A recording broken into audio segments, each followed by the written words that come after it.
En este video vamos a hablar sobre los sistemas ópticos. Vamos a abordar temas como la reflexión, tipos de imágenes, tipos de espejos, planos, curvos, la geometría óptica que existe entre los sistemas ópticos, sistemas de lentes y los diferentes tipos de lentes. La formación de imágenes en los espejos son una consecuencia de la reflexión de los rayos luminosos en la superficie del espejo. La óptica geométrica explica este familiar fenómeno suponiendo que los rayos luminosos cambian de dirección al llegar al espejo siguiendo las leyes de la reflexión. El fenómeno de la reflexión es el cambio de dirección de una onda al entrar en contacto con la superficie de separación de dos medios, lo cual produce que la onda parcial o tonalmente regrese al medio en donde se originó la onda. Asimismo, la reflexión de la luz obedece a la misma ley general de la mecánica que rige otros fenómenos de rebote, es decir, el ángulo de incidencia es igual al ángulo de reflexión. Dicho esto, se pueden establecer dos leyes básicas de la reflexión: el ángulo de incidencia, que es igual al ángulo de reflexión, el rayo incidente, el rayo reflejado, y la normal, que es la línea perpendicular a la superficie, y todas estas se encuentran en el mismo plano. Hay dos tipos de reflexión: la reflexión regular o especular y la reflexión difusa.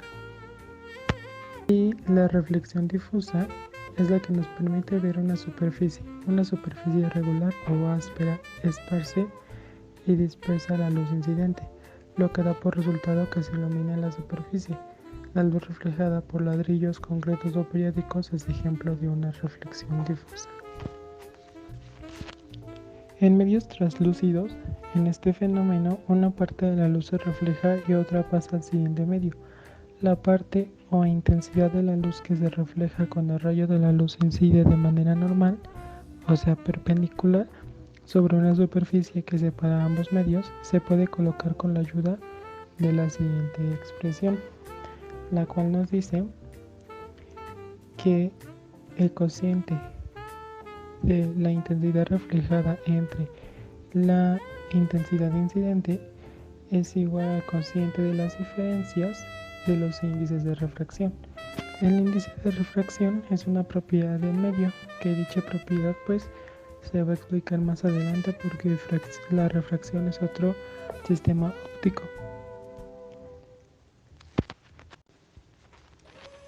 Y vamos a aplicar esta fórmula en el siguiente ejemplo.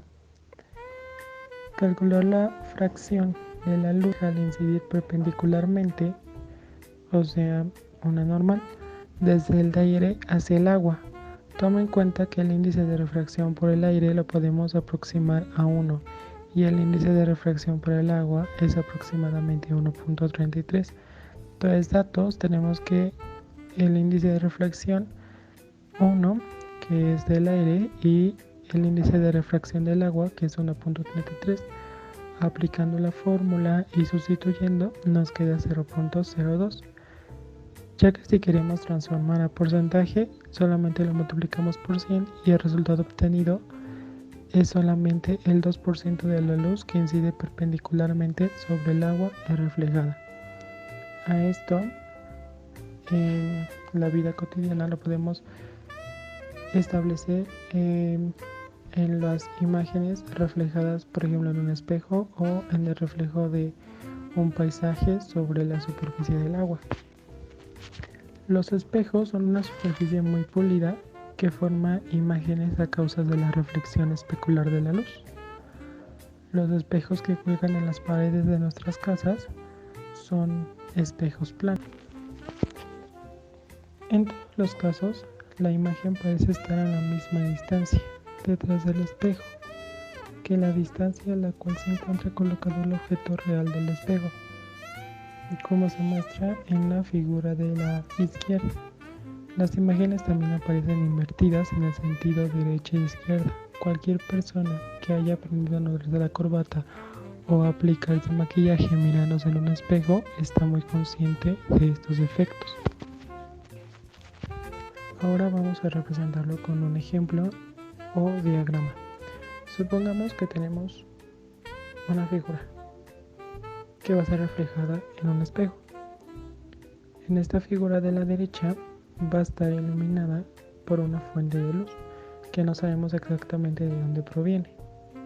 Y ya que en este caso la estatua no es un objeto luminoso, va a reflejar la luz de manera difusa a partir de los puntos de la línea roja y de la línea amarilla.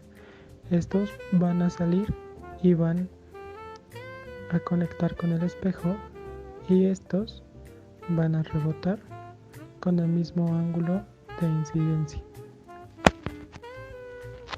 Y supongamos que hay una persona viéndolo. En este caso pues acá hay un ojo dibujado y nuestro cerebro no va a entender, no va a captar que son rayos reflejados, sino que la manera en cómo nuestro cerebro es capaz de entenderlo es la imagen reflejada a través del espejo. Así es como funciona el fenómeno de la reflexión. Y tenemos que para un espejo plano la distancia es igual a la magnitud a la distancia de la imagen, o sea P es igual a Q. A partir de esto tenemos dos tipos de imágenes. Una imagen virtual, que es la que parece estar formada por luz que proviene de la imagen, pero que en realidad no es atravesada por ningún rayo de luz. Y la imagen real, que está formada por rayos de luz reales que las atraviesan. Las imágenes reales se pueden proyectar en una pantalla. La cámara oscura y la formación de imágenes. La cámara oscura, antecesora de la cámara fotográfica, mostró de manera muy clara la propagación rectilínea de la luz, ya que dependiendo del tamaño del objeto y la distancia al orificio de dicha cámara, se podían encontrar una relación trigonométrica entre la distancia de la imagen y su tamaño. Encontrar razones trigonométricas entre la distancia del orificio de la cámara oscura y el tamaño del objeto y la imagen es posible solamente gracias a que la luz en la formación de la imagen mencionada se está comportando como un rayo que viaja en línea recta y podremos encontrar una relación entre los rayos de luz que unen al objeto y a su imagen. Los rayos de luz de los extremos forman un par de triángulos rectángulos, como lo podemos observar en la imagen de la derecha, con lo cual podemos obtener la relación entre el tamaño del objeto y el de la imagen que se genera en relación con la posición de ambas con respecto al orificio de la cámara oscura. El uso de las razones trigonométricas, triángulos semejantes y ángulos es algo fundamental en la óptica geométrica. Es por eso que encontrar la relación entre los objetos y las imágenes que se generan siempre estaremos buscando triángulos semejantes. Y finalmente la fórmula entre las razones trigonométricas queda como el cociente de y entre x es igual a cociente de y' entre x'. Ejemplifiquemos. Calculemos entonces cuál es el tamaño que debe tener una cámara oscura para proyectar una imagen de 1 metro de alto de un edificio que se encuentra a 200 metros de distancia y tiene una altura de 15 metros.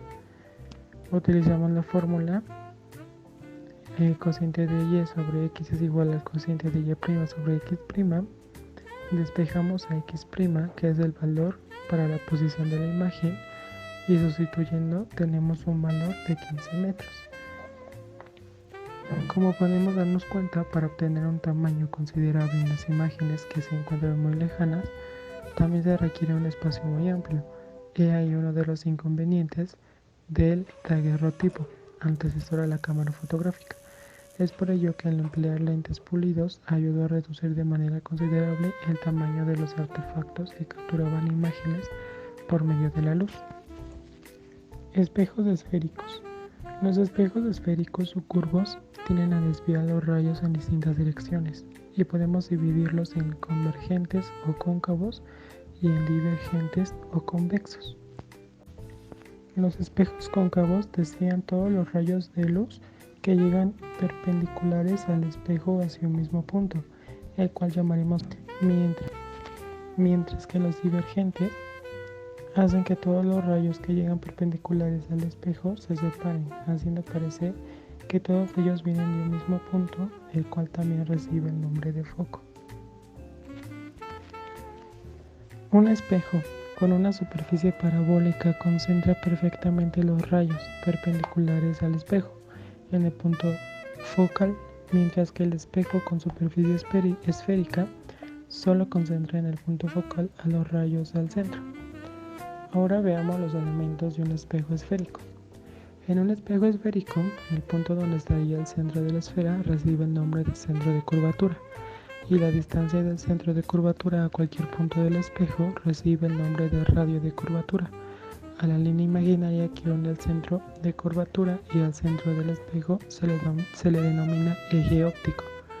Sin embargo, como se dijo antes, en un espejo esférico no todos los rayos de luz se concentran en un punto, solamente lo hacen los rayos que inciden paralelos y cercanos al eje óptico. Por lo tanto, los espejos esféricos solo tendrán un punto focal para ángulos de apertura pequeños. A esta condición se le conoce como aproximación paraxial. Al no concentrarse todos los rayos en un mismo punto, los rayos que inciden demasiado alejados del eje óptico formarán imágenes distorsionadas, a la cual se le conoce como aberración esférica.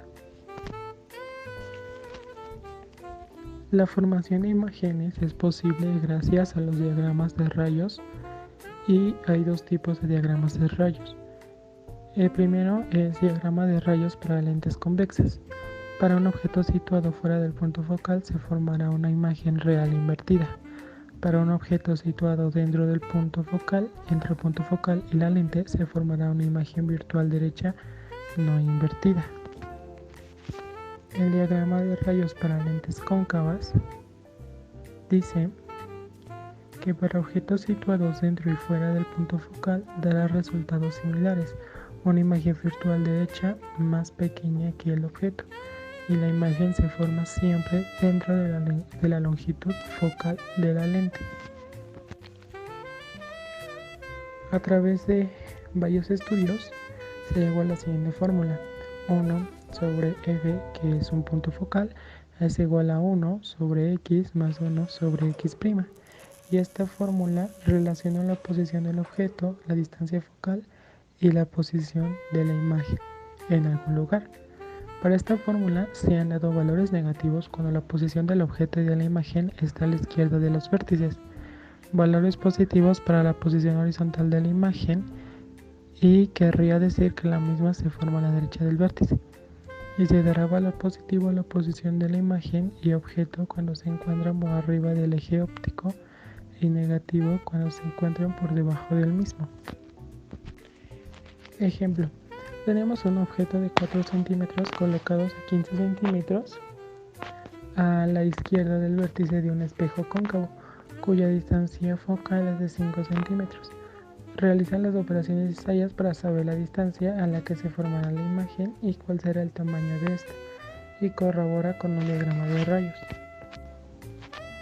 En datos tenemos que x es igual a menos 15 centímetros y tengo un punto focal de menos 15 centímetros. De igual manera, sustituyendo, queda de la siguiente manera, como se puede apreciar en la imagen. Despejamos la posición de la imagen y tenemos que x es igual a menos 7.5 centímetros, lo que significa que la imagen se genera a la izquierda del vértice. Ahora tenemos que encontrar el tamaño de la imagen, lo cual haremos con la ayuda de la primera expresión que se había mencionado, lo cual permite relacionar el tamaño de la imagen y posición en la que se encuentra, y el tamaño del objeto y la posición en la que se encuentra el mismo. Sustituyendo, queda de la siguiente manera como se ve en la imagen. Esto quiere decir que la imagen se encuentra invertida con respecto al original. Haciendo otra gama de rayos, si revisamos las intersecciones, tendremos que los puntos se unen en el lugar que habíamos predicho con la fórmula anterior. Reflexión de la luz. La refracción es el cambio de dirección que sufre una onda al pasar de un medio a otro. Dicho cambio de dirección se debe a que dicha onda viaja a distintas velocidades en ambos medios. Al igual que la reflexión de los ángulos en la refracción, también se miden a partir de una línea imaginaria perpendicular a la superficie, la normal. Cuando la luz pasa de un medio de menor índice de refracción a otro con mayor índice de refracción, el ángulo reflejado será menor que el incidente. En el caso contrario, cuando un rayo de luz pasa de un medio mayor de índice de refracción a uno menor, el ángulo de refracción será mayor que el incidente. Esto lo podemos ver cuando pasan los rayos de luz a través del aire, que es un medio, y atraviesan los rayos de luz en una superficie como el agua, que tiene un índice mayor de refracción que el aire. En la ley de Snell, el índice de refracción de dos medios nos relaciona cómo cambiará el ángulo de incidencia con respecto al ángulo de refracción mediante la siguiente expresión, que es el índice de refracción 1 por el seno de θ incidente es igual al índice de refracción por el seno de θ de refractado. Y a continuación se muestra una tabla para algunos valores de los índices de refracción comunes. Ejemplo, un rayo de luz proviene del aire e incide sobre el agua con un ángulo de 40 grados. Encuentra el ángulo de refracción y calcula además cuál sería el valor del ángulo crítico para un rayo de luz que va desde el agua hacia el aire. Sustituyendo, quedaría de la siguiente forma y nos daría 0.4833, pero sacando el valor del ángulo lo hacemos con su función inversa y quedaría como 28.9 grados. A continuación sacamos el valor del ángulo crítico de la misma manera y nos queda como 48.75 grados. Lentes delgadas. Una lente es una pieza de cristal o algún material translúcido con una de sus caras cóncavas o convexas, la cual, utilizando el fenómeno de la difracción, puede desviar los rayos de luz que a ella llegan para hacerlos converger o divergir, siendo esto algo esencial para su empleo como instrumentos ópticos. Según sus efectos sobre la luz que en ellas incide, se puede clasificar de la siguiente manera: convergentes y divergentes. Una lente convergente se genera cuando al material translúcido se le da forma de la intersección de dos superficies esféricas. También se puede formar con un fragmento de esfera de dicho material, dependiendo de manera que se puede recibir alguno de los nombres que se mencionan en la imagen anterior, siendo el más común el de la lente biconvexa, cuya construcción se mencionará después.